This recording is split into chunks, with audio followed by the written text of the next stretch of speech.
Hello and welcome to Thinking Out Loud. I'm your co-host Nathan Rittenhouse. And I'm your co-host, Cameron McAllister. In this episode, we take a deep sigh about what happens when somebody shoots some politicians and also claims to be a Christian. There's a lot to unpack here about political rhetoric, about political violence, about the teachings of Jesus, about what it means to be a Christian. And I believe you're going to find this episode helpful as we just slow down, zoom out, and put some markers in place to help us have this conversation and to live well. If you like what we do, continue to subscribe, support, share, follow along. You can find out more about what we're up to by visiting toltogether.com.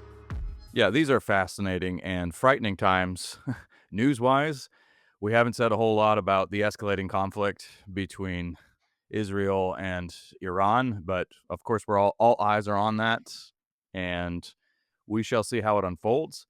But what I wanted to talk to you about today, Nathan, is the growing kind of face of religious extremism, and also about it coming from places we didn't expect here in North America. So the person I have in mind here is Vance Luther Bolter. So he is I can't I really I'm gonna be honest, I despise the legal language that always has to creep in here. He's alleged to have shot in cold blood two people. Right. He did. He shot these two people. But he also had a 45 name list. So he killed Melissa and Mark Hortman, but he had a 45 name list of others. And he was pretty sophisticated in his tactics. I mean, the degree of so he had a disguised car, he was disguised as a policeman, he had very elaborate costumes, a very realistic face mask. So this was very carefully planned and coordinated. But some of the other details that make this And especially and we noteworthy. would all like to say, well, here's a crazy guy who didn't have a job, didn't have a family, lived in his mother's basement, played video games all the Yep, time. And yep. that's not what we Had a got. manifesto, and that's it. Those are the noteworthy details.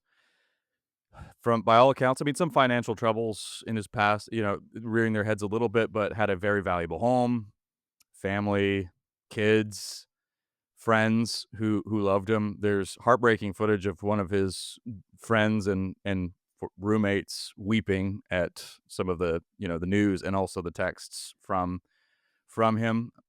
So he was well connected, wasn't living in total isolation, and he was an outspoken evangelical who had done mission trips and preached quite a bit as well. And all of these are pretty disturbing because it would be the case. Nathan, I'm just going to state things very directly, and then we'll work with some of this. I wanted to get you to respond. But one way of putting this was you could say of other religious belief systems like Islam, well, if you have Muslims who are all in and committed to the full theocratic aspirations of their religious belief system, then you have something to be afraid of. This is a clear and present threat to democratic societies, and these people are dangerous because it's not just I don't agree with you, so let's talk about this. It's I don't agree with you, therefore, and if you won't listen and if you won't hear me, I'll kill you. Mhm. And the line you could say was, "Well, Christians, we're the ones who sit down and we'll talk to you about it, but we won't kill you." And here we have an example of people pulling from Christianity and running with it in a more extreme direction. That clear distinction seems to be vanishing a little bit. Okay. So let I'll me just pause there for a moment. so actually I'm Yeah. gonna say I'm not surprised by this episode. And let me give you a window into how I might think about it. Um, Lots of angles here, but we'll start here. So recently, I was meeting with two young people who were about to be baptized. Both of them were 16, and I said, "Look, here is my biggest fear for you, and what I want to have very clear in your minds before we do this is that there is a massive trend. There always has been, there always will be, and it's particularly alive and well now. Is to take Christianity and to use it as a bumper sticker or an accessory onto the way that I want to live my life." And so I have my own vision, I have my own ideology, I have my own political goals, I have my own ambitions, and then I'm going to use Christianity as um, a supplement in order to help me accomplish this task. Now, for some people, that's very obviously present. For some people, it's subconscious, but that definitely has been a shift even within the cover of the people who and people can shift in this too. Maybe you start off in your faith in a pure spiritual direction, and then that can get co-opted and warped into a political orientation. So what we're talking about, Cameron, is the fact that we can look at Islam and say, yeah, it is a theocratic political system, but in the history of Christianity, Christianity has been used as a well, with some borrowing from the Old Testament, a theocratic system a number of times in Yeah. places as well. And so, what I think is going to have to happen is that you and I are very careful never to be like, well, that's a wrong form of Christianity. We want to critique that. Like the church has enough problems. On the other hand, we are going to have to start saying, like, that is a different thing using the same name. Mhm. I'll give you an example. When I was a freshman in college, I had a good buddy who was from Palestine. He had a name that was very Muslim. And I remember saying to him, so this is what, 2005. So still aftermath of 9/11. And I just remember asking, I was like, hey, this is a weird question, but I don't know anything about this. How is what you believe different than what Osama bin Laden believes? So here you have just kind of normal Muslim guy, and then you have, kind of at that point, you still there's the pinnacle of our Islamic terrorist, Osama bin Laden. Mm. And I don't remember everything he said, but at the end of that, I remember thinking, yeah, you didn't actually say anything different. Like, yeah, it's pretty similar, and we were good friends at the but there wasn't a meaningful Sure. theological, sociological, political distinction in any of the things that he said. With this guy, if you wanna take Vance and you were to ask me, "Nathan, what are the things that you believe that are different than this guy?" I could give you a list.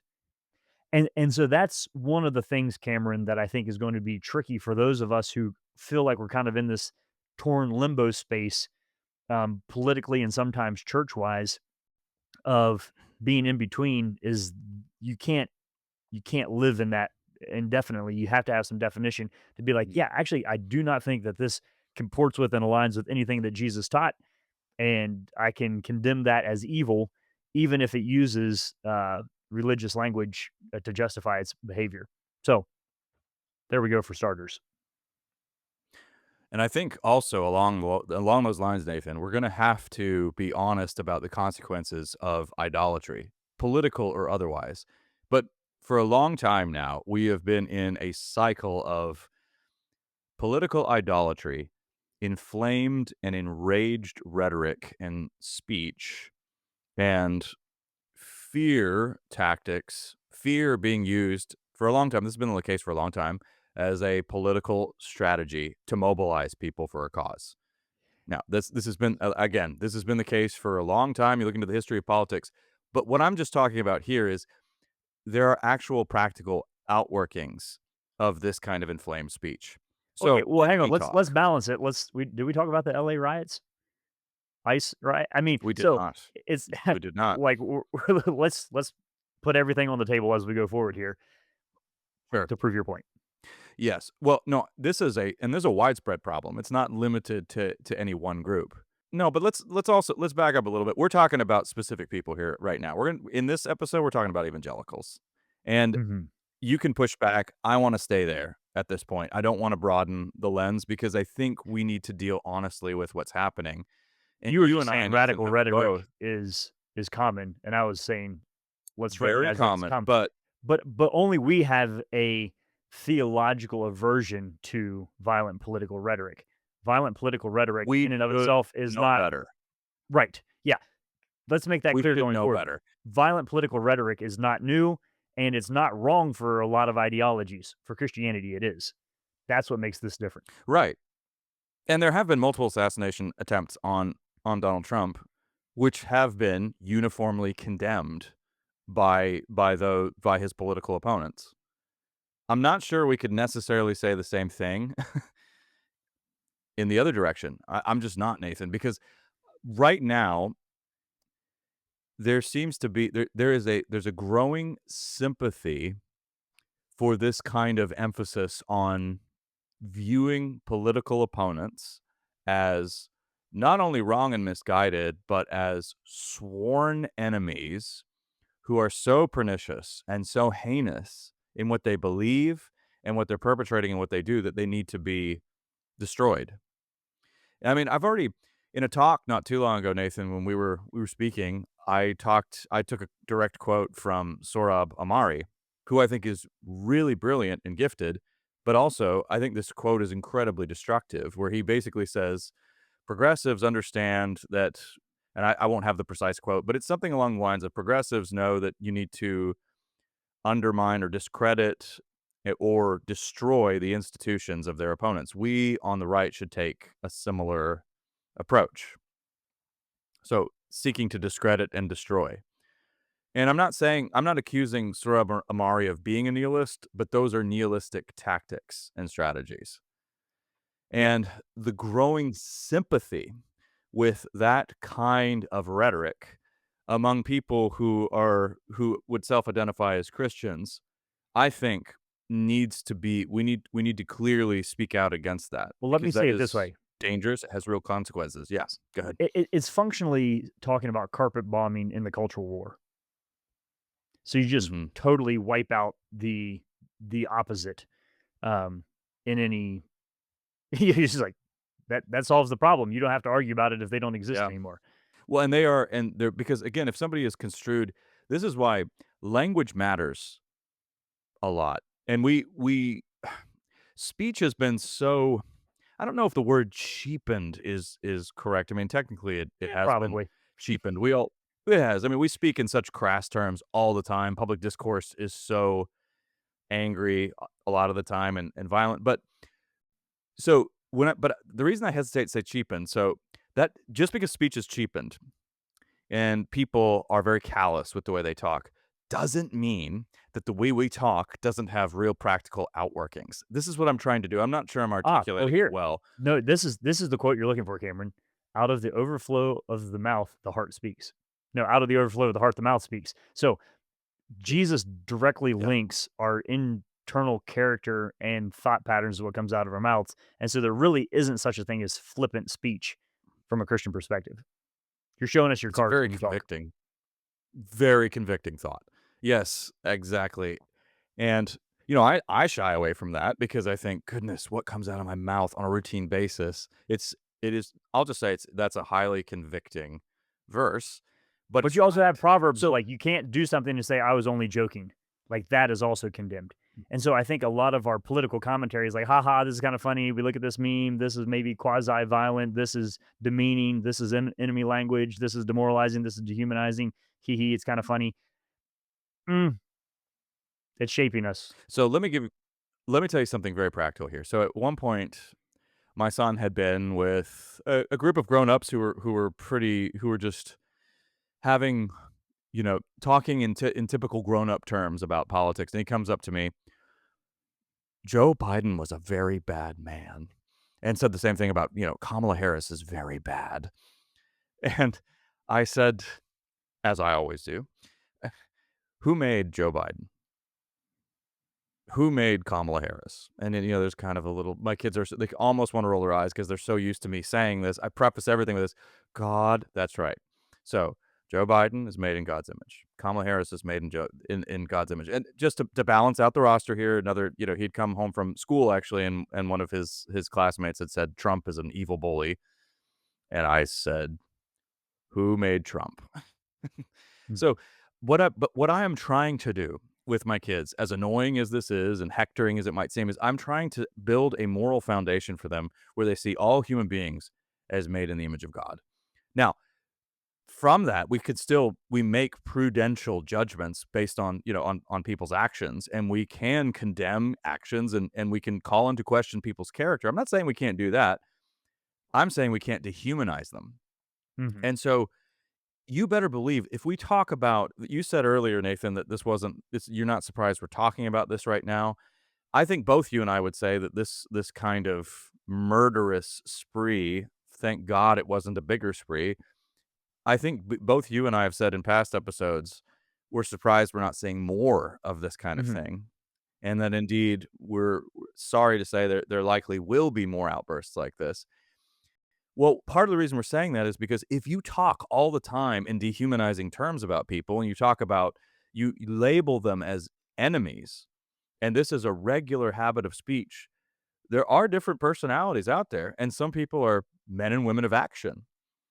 And they're gonna go out and they're gonna say, "We have to do something about this. We have to actually take care of these people who are actively harming our nation, actively perverting its morals, destroying the lives of the unborn." You mean you have a laundry list of items that you can use to try to rationalize and justify this behavior. And again, both neither Nathan nor I would say that the issues under discussion aren't deadly serious. They are. But we would say that they don't license immoral behavior on our part. Two wrongs don't make a right, to speak very simply. We can't depart from God's law and Christ's commands to try to make things right in our own eyes.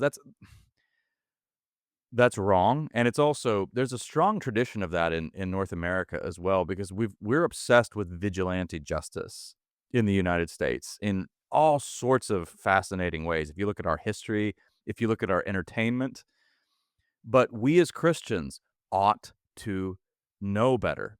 And yes, the short answer here is that any religion, any system can be ransacked and misused and abused. The key question here is back to your discussion with your Muslim friend, Nathan. If you go to the actual source in a religion, let's say, and you look at its real commitments and its commands, you look at what its founders have said, and those justify that kind of behavior. That's one thing.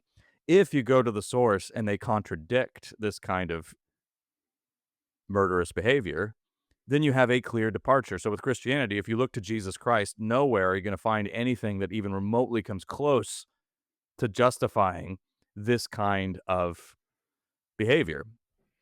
So you can see abuse is something that can happen anywhere. Any system can be abused, any religion can be abused.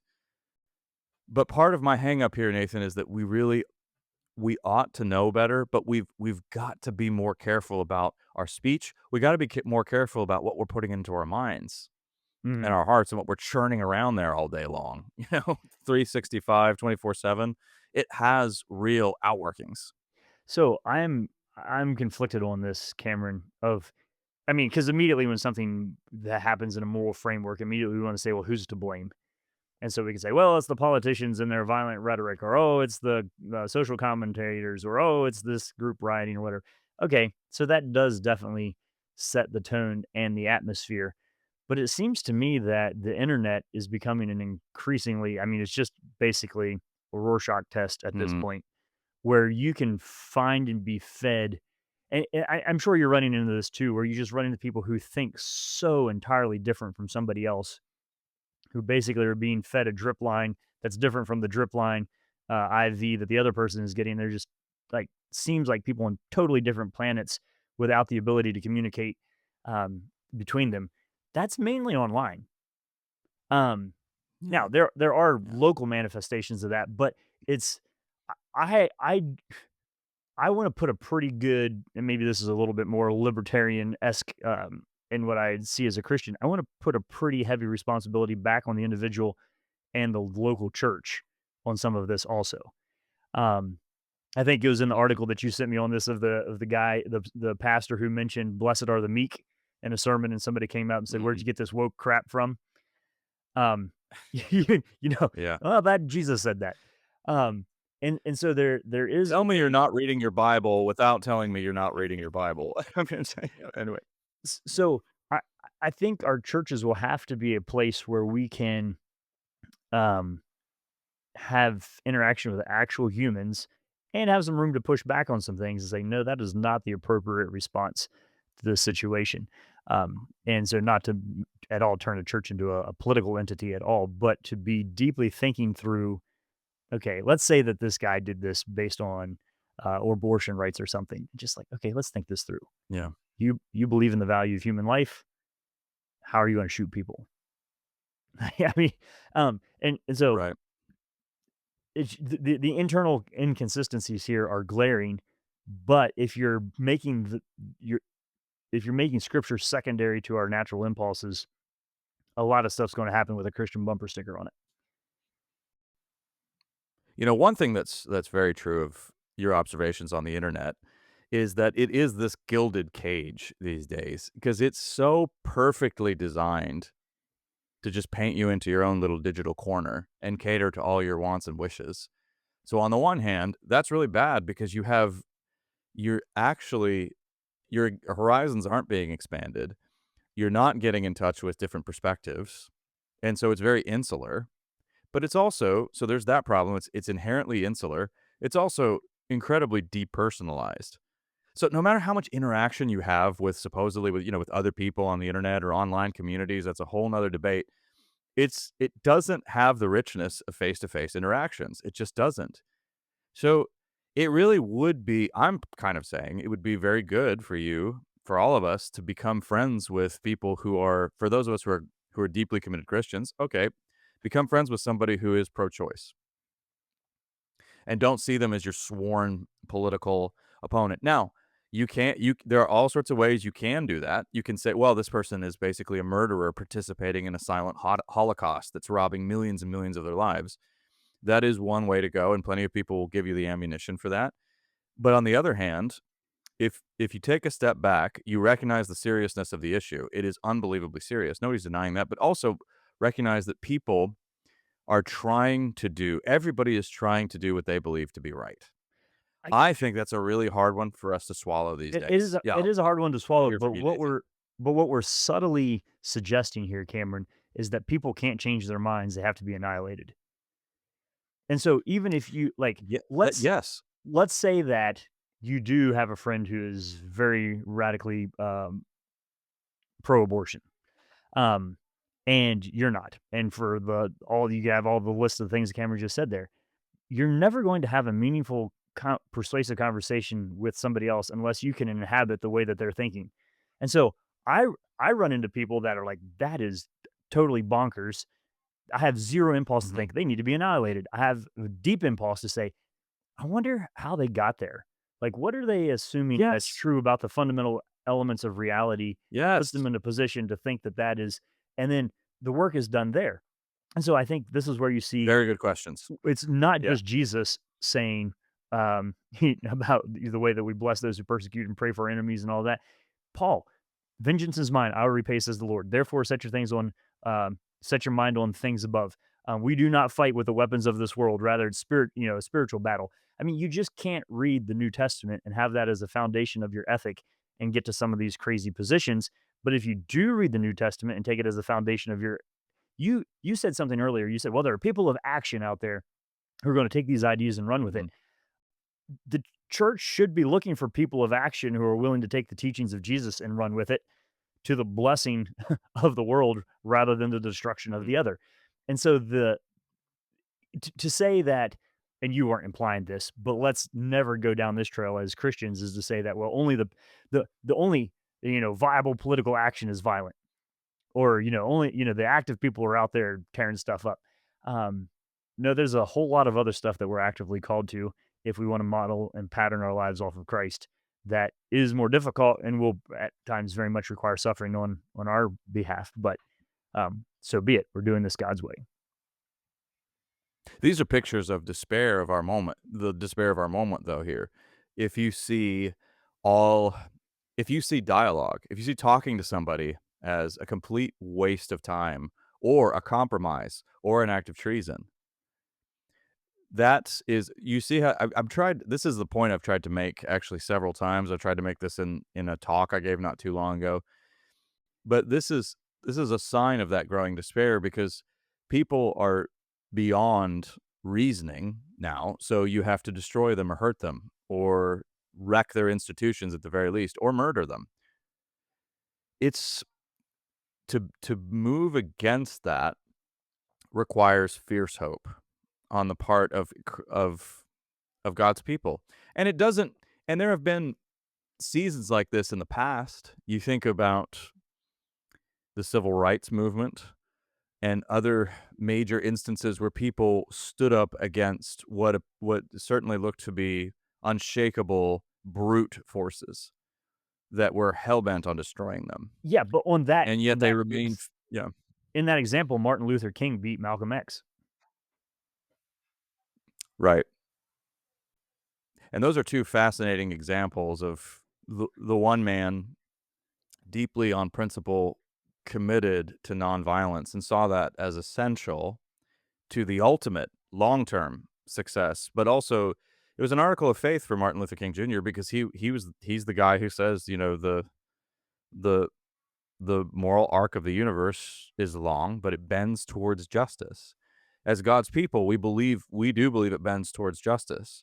But that is an article of faith because so much massive injustice happens in the world. But we also believe that ultimate justice is in the Lord's hands. And that doesn't mean we're irresponsible or we take our hands off the wheel. It's not an invitation to quietism by any means. And of course, Malcolm X, of course, was the other side of that. There's a fascinating movie from a number of years ago, which is still it's a great movie called "Do the Right Thing." I think it's Spike Lee's, I think, masterpiece. But what's interesting, and that movie's all about racial tensions and so much more. It's a lovely film, by the way. But anyway, at the very end of it, this isn't a spoiler. This is just literally in the credits. One of the things that Spike Lee does that's so interesting. The movie involves a scene of rioting and real violence erupting between this Italian this owner of this Italian pizzeria and the black people in the community in which he finds himself. But at the end, Spike Lee sets two quotes side by side. One is a quote from Martin Luther King Jr. That one comes first on a commitment to nonviolence, and the other one is from Malcolm X, which is basically saying, violence and self-defense is actually absolutely necessary. And I don't have the precise quote in front of me, but it's interesting because he wants to show you the tension between these two different sensibilities. And in no Yeah, way am I equating what's going on right now with the massive scourge of racism that was happening in the past. I'm just talking about how when people find themselves in a situation where they feel that they are facing massive, grave injustice, the temptation is often to take matters into your own hands and to try to become a blunt instrument of justice and I think there rather I than and I'm just saying, yeah, I think there are a huge percentage of Christians who would agree with Malcolm X. yes, as would I. And I think that's where we need to well, also, I mean, again, wrestling with what does it actually mean to confess Christ as Lord, that he is in charge. All things are in his hand, and So he is on his throne. Regardless of who's in the Oval Office, regardless of which legislation is being handed down, not saying those items aren't important. But what would bring you to a place where you think, "Yeah, the commands of Jesus are expendable in the name of political expediency because we gotta get stuff done."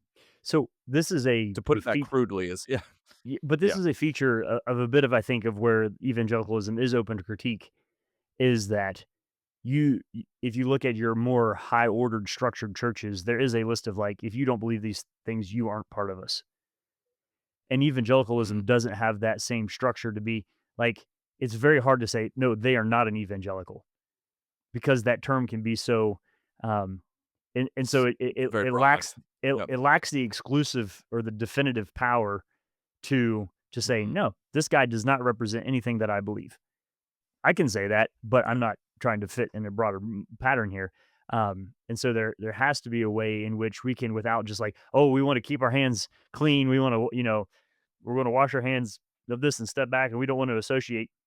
No, we have association there. Here's somebody who is claiming to be Christian, Well, there's a difference but spell out that difference. well, there's a difference between saying I don't want I'm embarrassed to be associated with these Christians who just look so weird, and I'm not like I don't so in other words, I don't like the whole I'm not like other Christians, narrow-minded, judgmental, and fundamentalistic and crude in my thinking. I'm way more sophisticated than that. Reinhold Niebuhr, of all people, really condemned that kind of thinking. But that's not what we're saying. Correct. It's not saying I'm a cool Christian as opposed to all these other Christians. No, there comes a time where we have to say, "No, these actions are decisively unchristlike. There you These go. are outside the bounds of Jesus and his kingdom." So it's not I don't want to be like them because they're, they're pariahs or they're uncool. It's no, this is decisively unchristian right here. I don't know the state of this person's heart, but I do know that their actions are completely outside those ordained by Christ our Lord.